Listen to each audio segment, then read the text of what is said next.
Previously on Dreams into Nightmares. So in 2018, I started writing the first draft of Turn Up the Night. And I read it and I was like, I need more. I want more. Once we finally got a good handle on the script, we decided I should start looking to cast people. And what we came to realize is that making an ambitious as a film as this was at times a little bit too much for us to handle. We didn't know what we were taking on at that point. And it slowly was starting to become a anxious, sweaty production. We started seeing a few red flags. After about 35 minutes, I was like, something's off. And I could hear my heartbeat pulsing in my ears.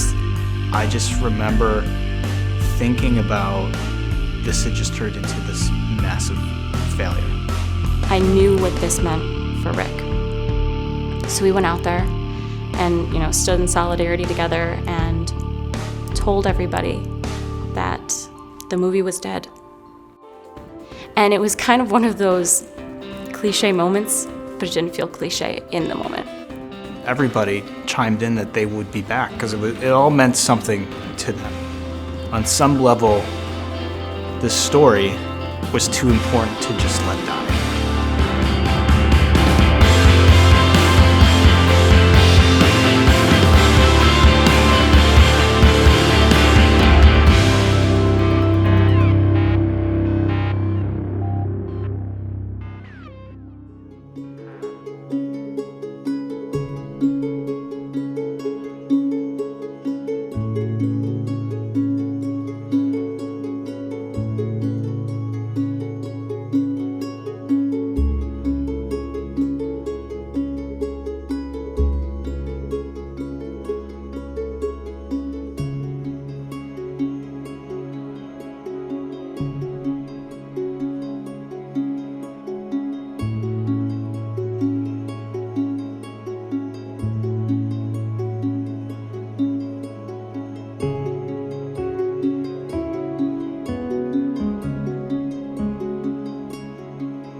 I haven't seen much of the new footage for the film. Pretty much been focused on the music up until now. And, you guys have been just rolling so fast lately that, I don't know what's changed. But the fact that this film is still going is incredible. We all, I think, kind of came together in that moment.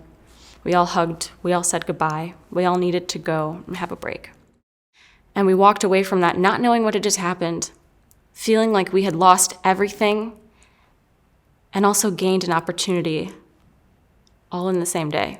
And usually in independent filmmaking, you don't get another chance. I mean, it's one and done. Like, people don't have the resources and the money and the time and whatnot. And with a cast like that, you know what I mean? Everyone's doing other things. So despite everything that had happened, in the coming weeks, we collectively came together and said, we want to see this live. I feel like it was a blessing in disguise. That after all the negativity that kind of came from that final day on set of the first time we really tried to shoot Turn Up the Night, we realized that we could make this bigger and better than we could have ever dreamed the first time around. So over the course of a few months, we had production meetings. We started the search for a new lead. And I feel like we had a really great momentum going. We were excited. We were starting to put together potential shoot dates, just everything. And then COVID-19 happened.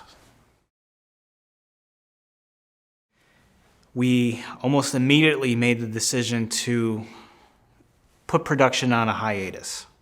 However, even though we weren't shooting anything, the work never fully stopped. We wanted to make sure that we stayed on top of the script so that we could refine it, so that we would learn from our mistakes of the past. And when it came time to shoot again, it would be an easier, more enjoyable experience. We started trying to look for a new lead to take on this major role that would just, would be at the helm of this story in this film. We wanted to build our brand. At the time, we only had 1,500 followers on Facebook. To date, we have 21,000. And that came from putting the word out there, putting music out there.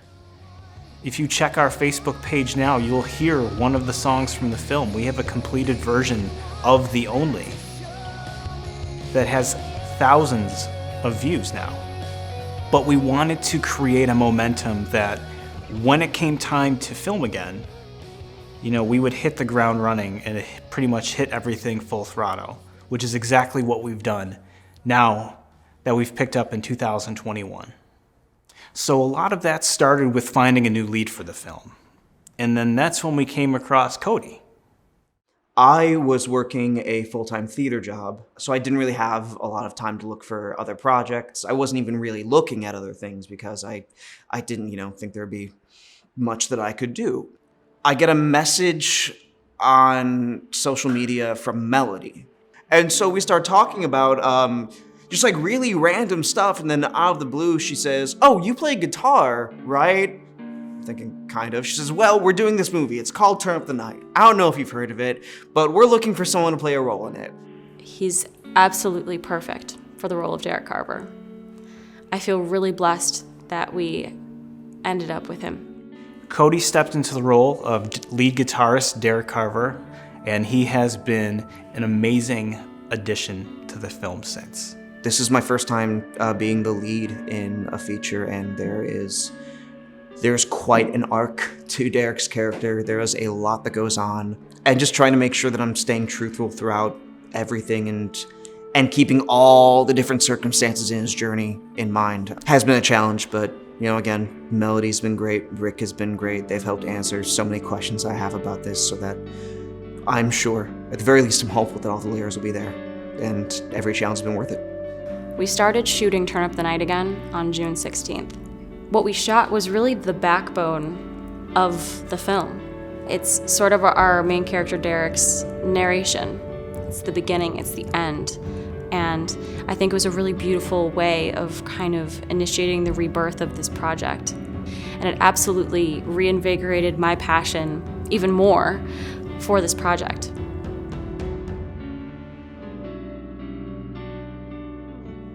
After COVID, he brought Melody in to direct, and I think that was a great decision. I know Rick's really pumped about it because he wrote such a good script, and he's a great actor himself. He should be in front of the camera as much as possible, in my opinion.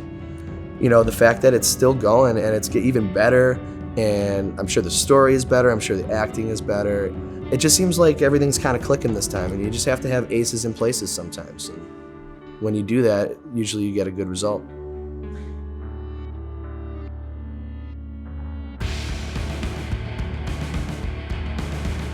To get a second chance to do something like this has been amazing.